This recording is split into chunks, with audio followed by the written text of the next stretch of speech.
ಬಹುಸಂಖ್ಯಾತ ಹಿಂದೂಗಳ ಧ್ವನಿ ದಮನ ಮಾಡುವಂತಹ ನೀತಿ ಇದು. ಕಾನೂನು ಬಾಹಿರವಾಗಿ ನನಗೆ ನೋಟಿಸ್ ಅನ್ನು ಕೊಟ್ಟಿದ್ದಾರೆ ಅಂತ ಟಿವಿ ನನಗೆ ಬಿಜೆಪಿ ಮುಖಂಡ ವಿಕಾಸ್ ಎಕ್ಸ್ಕ್ಲೂಸಿವ್ ಆದಂತಹ ಮಾತುಗಳನ್ನಾಡಿದ್ದಾರೆ. ಸರ್ಕಾರದ ನಡೆ ಸರಿಯಿಲ್ಲ ಅಂತ ವಿಕಾಸ್ ಆಕ್ರೋಶವನ್ನ ವ್ಯಕ್ತಪಡಿಸಿದ್ದು, ಪೊಲೀಸ್ ಇಲಾಖೆಯನ್ನ ಬಳಸಿ ನೋಟಿಸ್ ಕೊಟ್ಟಿದ್ದಾರೆ ಅಂತ ಆಕ್ರೋಶ ಹೊರಹಾಕಿದ್ದಾರೆ. ನಮ್ಮ ಪ್ರತಿನಿಧಿ ಪೃಥ್ವಿ ಮಾತನಾಡಿಸಿದ್ದಾರೆ ವಿಕಾಸ್ ಅವರನ್ನ. ಏನ್ ಹೇಳ್ತಾರೆ?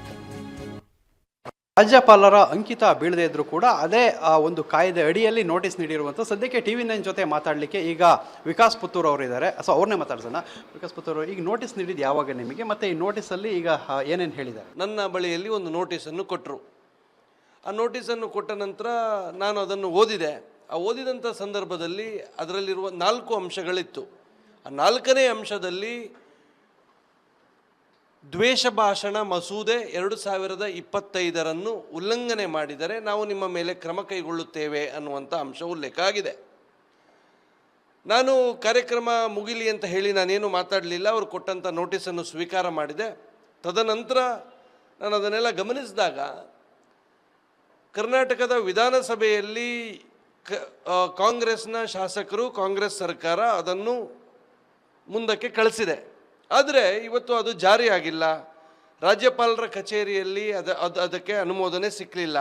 ಹೀಗಿರುವಾಗ ಇವರು ಆ ಮಸೂದೆ ಅದು ಮಸೂದೆಯೇ ಆಗಲಿಲ್ಲದಿರುವಾಗ ಇವರು ಅದನ್ನು ಮುಂದೆ ಇಟ್ಟುಕೊಂಡು ಯಾವ ರೀತಿಯಲ್ಲಿ ನೋಟಿಸ್ ಜಾರಿ ಮಾಡಲಿಕ್ಕೆ ಸಾಧ್ಯ ಆಗ್ತದೆ? ಇದನ್ನು ನಾವೆಲ್ಲ ಗಮನಿಸಿದಾಗ ಎಲ್ಲೋ ಒಂದು ಕಡೆ ಈ ಸರ್ಕಾರದ ವಿರುದ್ಧ ಯಾರು ಮಾತನಾಡ್ತಾರೆ, ಜನರ ಪರವಾಗಿ ಯಾರು ಧ್ವನಿಯನ್ನೆತ್ತುತ್ತಾರೆ, ಬಹುಸಂಖ್ಯಾತ ಹಿಂದೂ ಸಮಾಜದ ಪರವಾಗಿ ಯಾರು ಧ್ವನಿಯನ್ನೆತ್ತುತ್ತಾರೆ, ಇವರ ಎಲ್ಲ ಧ್ವನಿಯನ್ನು ಮೊಟಕುಗೊಳಿಸಬೇಕು, ದಮನಗೊಳಿಸಬೇಕು ಅಂತ ಹೇಳಿ ಒಂದು ದುರುದ್ದೇಶಪೂರ್ವಕವಾಗಿ ಈ ದ್ವೇಷ ಭಾಷಣ ಮಸೂದೆಯನ್ನು ಇವರು ಜಾರಿ ಮಾಡಲಿಕ್ಕೆ ಹೊರಟಿದ್ದಾರೆ ಅನ್ನುವಂಥದ್ದು ನಿನ್ನೆಯ ಘಟನೆಯಿಂದ ನಮಗೆ ಸ್ಪಷ್ಟವಾಗಿ ಗೊತ್ತಾಗುತ್ತೆ. ಅಂದರೆ ಈಗ ಚಿಕ್ಕಮಗಳೂರು ಪೊಲೀಸರ ವಿರುದ್ಧವಾಗಿ ಏನಾದರೂ ಕ್ರಮ ಕೈಗೊಳ್ತೀರಾ? ಮತ್ತೇನಾದ್ರು ಗೃಹ ಸಚಿವರಿಗೆ ದೂರನ್ನು ಈ ರೀತಿ ಏನಾದ್ರು ಕೊಡೋದು, ಈ ರೀತಿ ಏನಾದ್ರು ಉಂಟಾ? ಹೇಗೆ ನೋಡಿ, ನಾವು ಅದನ್ನು ಗೃಹ ಸಚಿವರಿಗೆ ನಾವು ದೂರು ಕೊಡೋ ಅಗತ್ಯನೇ ಇಲ್ಲ. ದುರುದ್ದೇಶಪೂರ್ವಕವಾಗಿ ಗೃಹ ಮಂತ್ರಿಗಳು, ಸರ್ಕಾರವೇ ಇದಕ್ಕೆ ನೇರವಾಗಿ ಭಾಗಿ ಅಂತ ನಾನು ಹೇಳ್ತೇನೆ.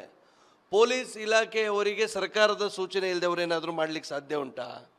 ಇವತ್ತು ಪೊಲೀಸ್ ಇಲಾಖೆಯವರಿಗೆ ಸರ್ಕಾರ ನಿರ್ದೇಶನ ಮಾಡಿದೆ, ಈ ರೀತಿ ನಮ್ಮ ವಿರುದ್ಧ ಯಾರು ಮಾತನಾಡ್ತಾರೆ, ಹಿಂದೂಗಳ ಪರವಾಗಿ ಯಾರು ಮಾತನಾಡ್ತಾರೆ ಅವರ ಧ್ವನಿಯನ್ನು ಮೊಟಕುಗೊಳಿಸಬೇಕು, ದಮನಿಸಬೇಕು ಅನ್ನುವಂಥದ್ದು ಸರ್ಕಾರದ ನಿಲುವು.